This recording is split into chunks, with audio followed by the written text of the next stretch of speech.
Channel को subscribe करें और बेल आइकन को प्रेस करें हमारी वीडियो देखने के लिए। लेकिन मुझे यह लगा कि जिस पर्पस से मैं अलीगढ़ से चला था, ठीक है सबको रोजी रोटी का इंतजाम करना है, लेकिन अगर मैं टमाटर बेचता, सब्जी बेचता तो समाज का नुकसान नहीं करता, लेकिन उस पत्रकारिता के माध्यम से लगातार झूठ लिखता तो समाज का नुकसान कर देता। मेरी नौकरी बनी रहती, तनख्वाहें मिलती रहती, मैं एक से दूसरी जगह चला जाता, तीसरी जगह चला जाता, लेकिन पर्पस हल नहीं होता जिस पर्पस के लिए आया। लेकिन उस दुनिया को बहुत नजदीक से देखा, राष्ट्रीय अंतर्राष्ट्रीय एजेंसीज में काम करने के बाद में इस निष्कर्ष पे पहुंचा, यह मुमकिन कैसे हो सकता है कि एक मां अपने बच्चे को यह कहे कि सच बोलना बेटा, और वही मां बाप स्टेशन पे पहुंच जाएं और रिजर्वेशन ना हो और कुली उसको टीटी को 100 रुपए देके टिकट ले ले। ये दो नहीं हो सकते हैं। अगर आप सच बोल रहे हैं तो सच को उसका अनुसरण भी करिए। ये पाखंड नहीं हो सकता। भारत मां की जय, भारत माता की जय के नारे लगाने से भारत मजबूत नहीं होने वाला।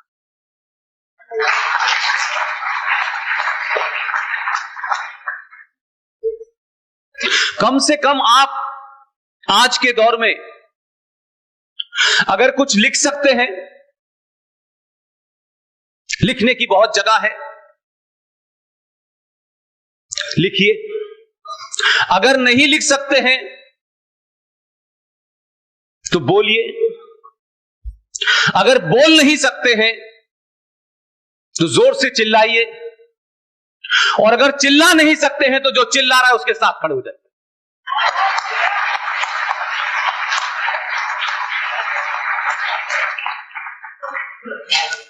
ये स्थिति के लिए हम खुद जिम्मेदार हैं, और ये स्थिति सन मक्कारी की घुट्टी पे लाई गई है। जो इस देश के गद्दार थे, जिन्होंने सत्ता पे बैठने के लिए किसी भी किस्म के समझौते किए, वो इस देश के हीरो बने, और जो हीरो थे उनको दफन कर दिया गया। लिहाजा हमारे यहां फैशन हो गया है कि सत्ता पे कैसे पहुंचे यह महत्वपूर्ण है, सत्ता पे बगैर पहुंचे हीरो कैसे बने यह बनने का। लेकिन मैं इसे झूठ मानता हूं। आजादी की लड़ाई में अपने अपने एजेंडे के लिए लोग लड़ रहे थे। एक मेजॉरिटी को इस बात का भ्रम था कि हम यहां से अंग्रेजों को बाहर निकाल देंगे और पूरा भारतवर्ष आजाद हो जाएगा और सत्ता हम चलाएंगे। लेकिन उन्हीं लोगों को नहीं पता था कि 1947 आते आते कुछ लोग जैसे आप सत्ता के पास पहुंचेंगे, यह आजादी तथाकथित आपको मिलने वाली होगी। कुछ लोग कहेंगे हमें मजहब के नाम पे एक अलग मुल्क चाहिए, और इस सच को स्वीकार करना नहीं चाहते हम लोग। आपने उनकी मांग मानी, मुल्क भी बन गया, जैसा भी वो चला रहे हैं। लेकिन अब जो बचे हुए हालात थे उसमें एक नया किस्म का शगुफा छोड़ना था, एक बहुत बड़ा झूठ इस देश में कहा गया, और आपको इसका एहसास नहीं होने दिया कि आप कह क्या रहे हैं, लेकिन इसकी डुगडुगी बजाई गई। और वो मैं मानता हूं उस नैरेटिव का नाम था सारे धर्म बराबर है। आप लोग गीता और रामायण की धरती के लोग हैं। तमाम इस मेरठ से और मेरठ के आसपास हस्तिनापुर तक तमाम वो चीजें मौजूद हैं। यहां से बड़े बड़े लोग निकले हैं। मैं तो उस मदरसे में पैदा हुआ हूं जिस मदरसे में लोग मुझे पुष्पिंदर खान के नाम से जानते थे। मेरा कोई दावा नहीं है सनातन के ऊपर, लेकिन अजीबोगरीब बात है हमसे कहा गया सारे धर्म बराबर हैं, लेकिन मेरी अपनी स्टडी ये कहती है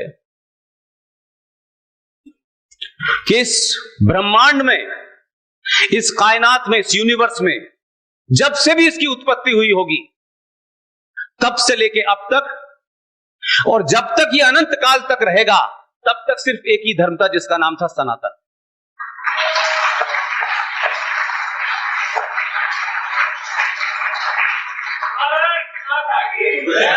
धर्म सिर्फ एक है, मजहब बहुत सारे हैं। मजहब और धर्म में जमीन आसमान का फर्क है। लेकिन हमने अपनी राजनीतिक स्वार्थों के चलते, आपने पहले एक देश को बांटा और फिर उसके बाद जो बचे कुचे लोगों ने सब्र किया कि हमारे बाप दादाओं ने, परदादाओं ने इस भारत की आजादी की कल्पना इस टुकड़े के लिए नहीं की थी, हमने पूरे उसके लिए की थी, जिसमें बांग्लादेश भी शामिल है और जिसमें पाकिस्तान भी शामिल। उसके बावजूद भी हमने मान लिया कि चलो जो है वो हमारे पास है, हम इसको ठीक ठाक करेंगे। तो हमें सच नहीं बताने दिया और उस झूठ के सहारे ये लंबे समय तक चलाया। और जैसे जैसे सत्ता जब भी मरकज से कमजोर होने लगी, एक नया शगुफा आया, ये गंगा जमुना तहजीब है। गंगा भी हमारी और जमुना भी हमारी, तहजीब किसकी है?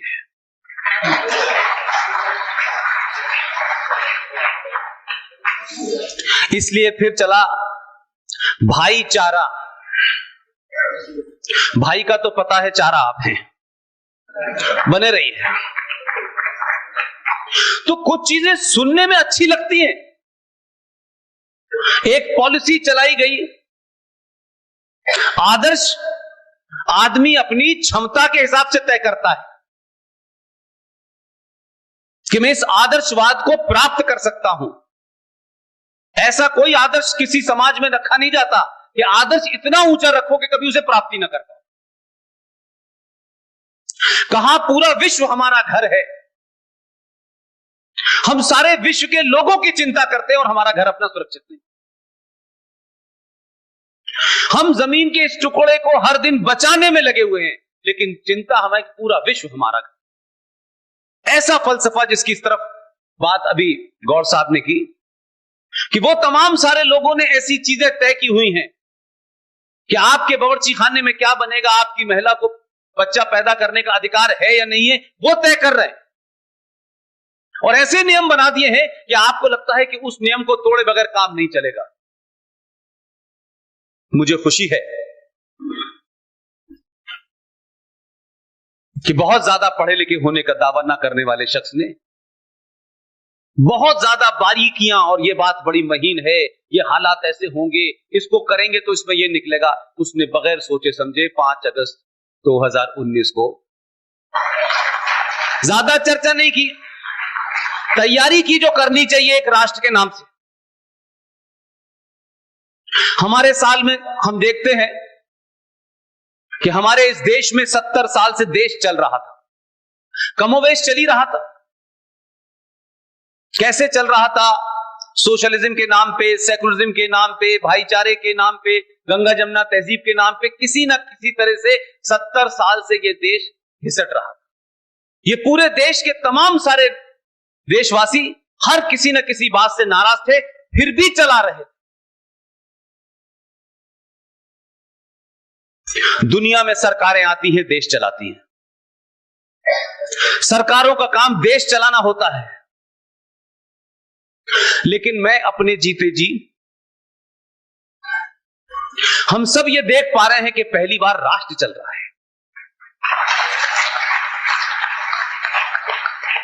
राष्ट्र को चलाने की जिम्मेदारी सरकारों की नहीं होती है। सरकार आएगी, सड़क बनाएगी, हवाई जहाज के एयरपोर्ट बनाएगी, तमाम ये सब कुछ काम करेगी, राष्ट्र समाज बनाता है। और ये पहली बार हो रहा है कि समाज खड़ा हुआ है और समाज की रिस्पॉन्स जो है इतनी ताकतवर है कि सरकार में बैठे हुए लोग ये समझने लगे हैं कि हमने 370 की डुगडुगी पिछले कई मैनिफेस्टो में देखी। इतना लोग थक गए, 370 हटेगी, 370 हटेगी, लोगों ने अपने मकान का नंबर 370 रख दिया। मैं ये बात इसलिए कहता हूं कि आपका दबाव, आप जब अपने निजी स्वार्थों से ऊपर उठते हैं, ये मेरा है, इनकम टैक्स का स्लैब कितना होगा, कितने यादव मंत्री बनेंगे, कितने दलित बनेंगे, कितने ठाकुर बनेंगे, कितने ब्राह्मण बनेंगे, जब आप इस स्वार्थ से उठ करके समाज के लोग दबाव बनाते हैं, तो 303 सीटों से जीती हुई मजबूत सरकार भी 70 दिन में 370 समाप्त कर देती है। और जो लोग इसको समझते हैं, जो जम्मू कश्मीर को एक जन्नत समझते थे, जो जम्मू कश्मीर के बारे में हिंदी अखबारों से पढ़ के राय बनाते थे, कुछ लोगों को लगता है कि जम्मू कश्मीर से कोई धाराएं हटी हैं। 20 साल हो गए जम्मू कश्मीर को हैंडल करते हुए।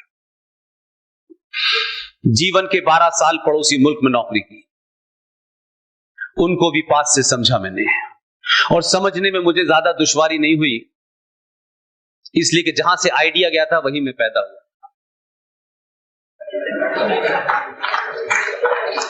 जम्मू कश्मीर से जो लोग ये समझते हैं कि धारा 370 और 35 पे हट गई है,